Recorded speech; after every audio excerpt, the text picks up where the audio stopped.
So this looks like a beautiful mini reunion, right? Arvind from Chennai, Khadim from Bangalore, Aakrit from Mumbai, and Vidya stays so far away from the chaos in Bangalore, so I'm going to say that's also like away from Bangalore. But who's who of SaaS is here? I'm going to jump right in, right? So to begin with, I want all four of you, I'm going to come to Aakrit in the end, all three of you to be brutally honest, right? Point to one function, one process, even your revenue stream that's getting killed because of Gen AI. Not transformed, not like, it's getting modified. No, it's getting killed. Yes, Arvind, you want to start? So I am in the customer service business. And I think Kurian also spoke recently. Like every time I go speak to an investor, they're like, oh, customer support, do you really have people to take the calls? And it goes without saying. Service management, we have to evolve. I think that is the first thing which gets killed. Vidya? We are a media company. We work with media customers. Many of our customers used to use our solution for creating highlights. Now with AI, you can do automatic highlights. Within 5 minutes of the match getting over, the highlight will be published in, say, YouTube or probably in Hotstar or somewhere, and it's done by AI. That is one thing that I have seen, where AI completely replaced human. Right. Khadim? We are in an adoption business, as you know that, right? So there are like thousands of software for every large enterprise, and we're actually helping them to ensure that they're getting utilized. So as long as they are there, I think we are there. Nothing is getting killed so far. And I think we are going to, as we move forward, I think we're going to evolve where we're going to surface the capabilities of agents or AI. Right. So maybe the title is right. Should we like conclude it? But Aakrit, you have a very good outside-inside view as well, right? So which function do you think is getting killed? I think every function is now being rebranded as agents. So I don't see anything, okay, on a very serious note, even customer service for that matter, we are not seeing anything that's getting killed at the moment. I think it's all being adapted, rebranded, AI first, agent first, and I think, of course, in India, which is the title of this panel, there's this massive opportunity for services-led AI, which we are seeing a fair bit of. Got it. I want to come to you, Vidya. So media tech, right? I'm sure you would have seen multiple waves of innovation coming in and you've managed to stay relevant. But Gen AI is not like that, right? Like we see business getting consolidated, getting acquired, even shutting down. So how do you stay relevant in this time and age? For a media company, we look at for a media-based solutions. We provide media-based solution and we are a glass-to-glass company. Right from the time where something is captured in a camera till the time where it reaches consumers, they are using Amagi's flows. So the way in which we look at it for media companies is basically for our customers is that either it should result in cost optimization or it should result in bringing additional revenue. How best you can monetize the content that they have using AI. Right? For example, when an ad is going to get played, can we predict whether the ad will be watched by these many humans or not? Those are all the things that where AI can come around with. The second case is basically automating some of their workflows, which media companies use is the main thing that we will do. For example, can you automate scheduling in a linear channel, which they produce? So that's one of our products actually that we built. So these are some of the opportunities where we can either automate their workflows or we can bring better monetization. Got it. Yeah. And that's what also keeps you motivated to kind of get up work even in this Gen AI age, right? Khadim, I want to come to you. I think we've spoken about this before, how Whatfix is building its own vision model in the digital adoption space. But instead of giving us details on that, but tell us how hard or easy is it for a fairly large company like Whatfix to adapt to a technology that's fairly new, right? So how hard is it? Like what kind of investments, what kind of cost goes into it? What kind of time goes into it? So I think even before this whole AI movement became mainstream, which was when OpenAI launched ChatGPT, I think a couple of years back. I think even before that, actually, we were investing in creating vision-based over some of our technologies using the very old YOLO models. I don't know how many of you remember that. So the investment started from that because there was a clear need for us to invest. Now, if you look at how, as a company, today we are adapting with this fast-moving AI trend, I'll bucket into two, right? All of our current software stack or whatever R&D or engineering we are doing, how we can actually involve AI in all those of our pods or engineering. So I think one of the panels, I think they did speak about, like, smart engineers will be able to pick up very quickly, right? So we did create 18, 24 months back a training stack, a training modules for all our key engineers to actually understand AI and how it can be incorporated in every pod in their features and other stuff, right? So that was done, and because of that, all our software releases or new product or new modules, what we are coming up with, they are AI enabled. The second piece is like, how do we actually take advantage of this AI tailwind, right? So that's where I think everybody has to work on moonshots. So again, a couple of years back, we as a company were transitioning from a single product to multi-product, because that's one of the journey most of the startups, when they scale, they need to. So we figured out that innovation is only possible if we create a separate environment, separate labs, software labs, what we created internally, and that helped us to create with the new product innovations and all. So the same lab, actually, we created a AI team, which actually started working on some moonshots, actually, which we can try and which can help us take advantage of the tailwind. So one, just to summarize, one was existing engineers, actually make them comfortable with AI so they can actually make all the products AI enabled. And second, have a dedicated team which can actually work on a long-term moonshot. So that helps us to adapt actually and get into this. So talent is key. Like that's what is helping you be up to date with AI. Got it. Arvind, I want to come to you. I think we've spoken about this as well off stage. One of the biggest edge that SuperOps has is also its pricing, right? In the US markets, compared to all the big giants, I think people want to choose SuperOps because it has a very competitive pricing. But with AI, there's also cost for you. So how do you manage with that? Like, will your pricing change now? Will even your go-to-market, will it change? Will you not be able to service small businesses? How does it work? Actually, it's a really good question. So see, we cater to SMB. Right, like I just want to share an analogy. One of our competitors did this mistake. The moment ChatGPT came in, one of the things is they had to write scripts, and they said we launched an AI feature and started marketing it. Everybody bought it, and then there was a big backlash on the price increase. So what we are doing is we are not talking AI. Definitely there is a cost for us to provide that service. We are rather focusing on positioning it in value. This is how we are going to provide value. We will help you make more money, or we will help you get efficient. Like that is how, instead of pushing it as an AI cost, we are saying that, hey, you can do more. We will show you the value. And then when we charge them, they're happy to pay. And also the tech industry, they're understanding that, okay, this is going to cost more, and they will be okay for the premium price. You should have different slab of pricing with those value, without those value. If they want more, that's the cost they have to pay. And I think the market is understanding. Okay, so you're able to win the monetization game with AI. I think I want all of you to chip in here. So is it easier to monetize your AI, or are we still not there yet? So I will say it's two-part. One is to make sure they get the taste of it. They should get the taste of what they are buying, because you're also educating. So you should be okay to leave some money at the early stage, but eventually you should be able to make money for those value you bring. Okay, Vidya? In media, it's a little complicated. For example, let's say I provide an AI solution for one set of problems, maybe for sports content, for news content, on others. So it's extremely important. In media, it is extremely important to have SLA guarantees of whatever you're providing. So it's a little bit of challenge, but we educate our customers saying this is where you can go with this solution right now, and the rest of it we'll chip in and we'll fill it. And once the solution matures, then we'll hand it over to you. So that's how we go ahead with it. Okay. Khadim, are you able to kind of monetize your AI? Because it's like weaved into your product, right? How do you... See, everybody is buying software for solving some of the problems or bringing in efficiency in their processes and the systems, right? So currently also everybody is selling for the same. Now there are AI features. Now, are you going to charge more for that?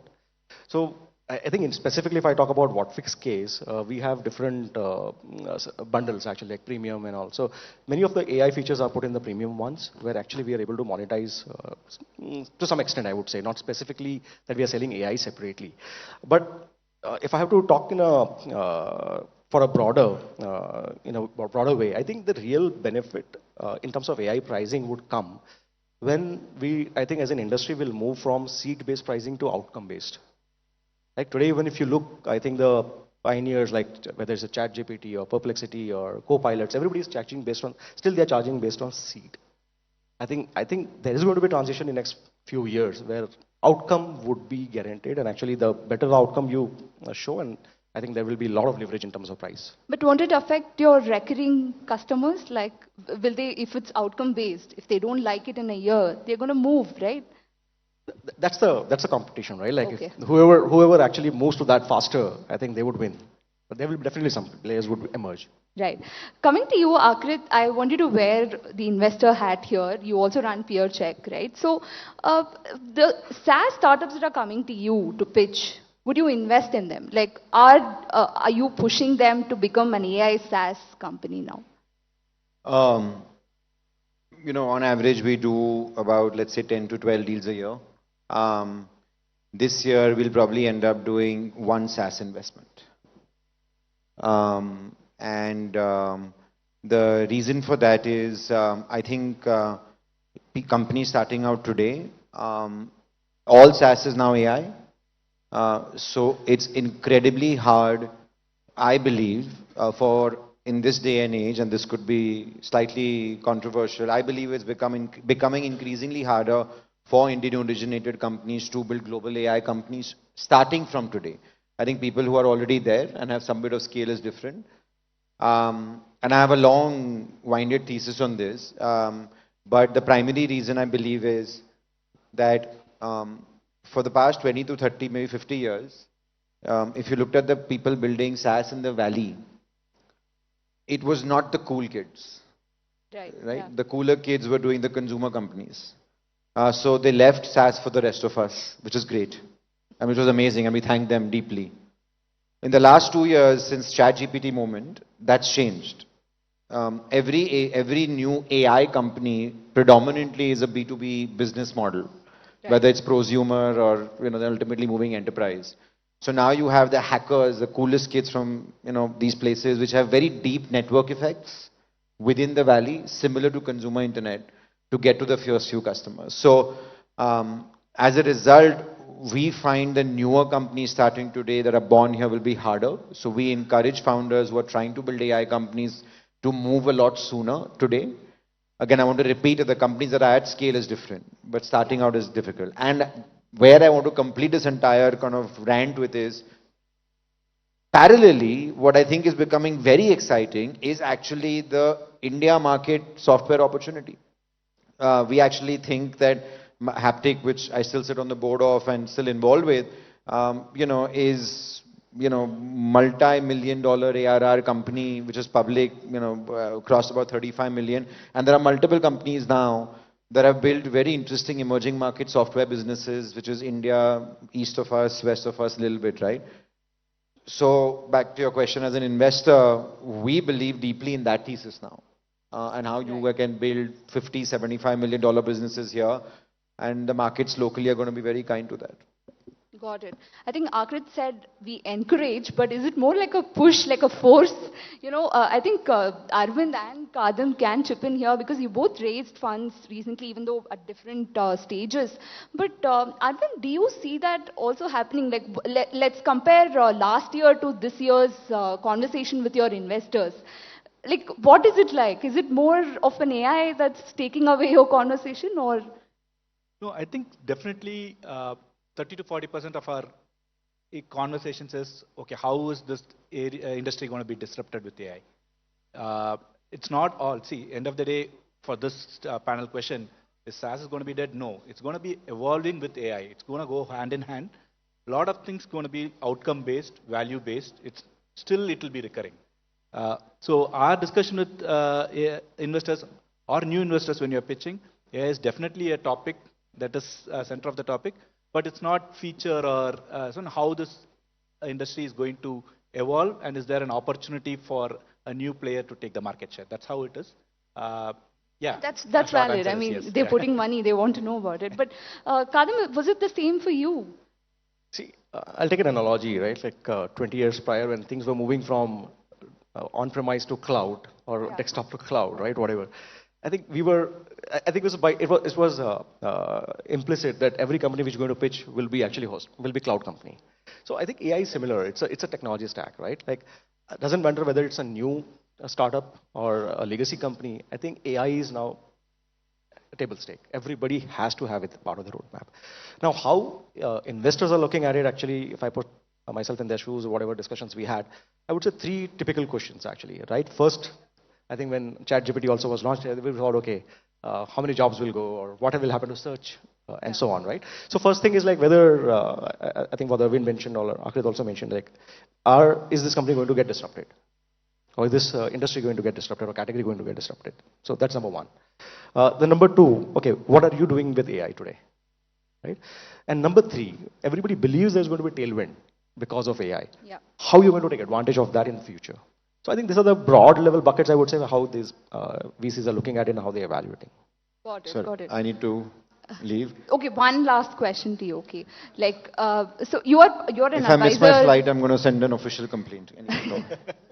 So you're part of IndiaAI Mission, right? Yes. So in terms of regulations, right, you also deal with a lot of startups through IndiaAI Mission as well. Of course. But how do you tell newer startups that are coming in to be ethical, to build, ethically even in the very beginning, so that it won't stifle innovation when they grow? I think what I have been hugely impressed by being on the other side and now being a part of, let's say, the government's think tank of building AI is how pro-innovation this current set of people are. And I'll give you the best way to quantify is this the following, right? And I'm using this just as an analogy for everything else where we are as a country on AI. Meta as a company individually has a pending order book of 600,000 GPUs, one company. India's total number of GPUs today is about 7,000. So what I mean by that is that if that's the base of the stack, just think about how far behind we are in truly building AI in India, right? And for India even more. It could be software, could be anything. So if you just put that lens on, right, we are not so concerned at this point about regulating. We're not so concerned at this point about, oh my God, like let's make sure everything is being, we can't let this through because you have to have 5 checks and balances. Right now, at India AI or in general, the mental mind frame is just encourage more innovation, get more startups out, get more people to do POCs, get more people to go live, see how we can support them, how we can fund them. And through that process, we'll obviously have checks and balances, but right now it's all just thinking about how do we seed the ecosystem. Okay, so just, it's time's up, but one last rapid fire, it's literally rapid fire, Great. not just with respect to AI, but everything else as well. But Khadim, one question for you, when are you turning a unicorn? When is that bridge round happening? So Give us some headlines. I can tell when I'll be centaur. Let market define when I'll be unicorn. Well answered. Right, Aakrit, to you. Which city is winning the AI race? Mumbai, Bangalore? Which is it? Chennai? Arvind will be upset if I don't. Okay. So that's why you asked me to stay back. So look, I can't help it if Mumbai in the name itself has AI. Oh. Chennai has to. Yeah. So, but here's a fun fact, which is, it's a fact, right? And in all seriousness, AI native companies, above $10 million in revenue, the highest number in Mumbai. Right, we'll have off-stage debate about it. I will not have time for that, for sure. But Arvind, to you, right? So, which school of thought do you believe in? Even with AI innovation, let's not lay off, or we will lay off if AI can do that job. Which side do you? I always believe in people. Technology comes and goes, people comes first, so no layoffs. Right. Vidya, to you, so you've already crossed 100 million. So what's next? When is the IPO happening? Give us a date.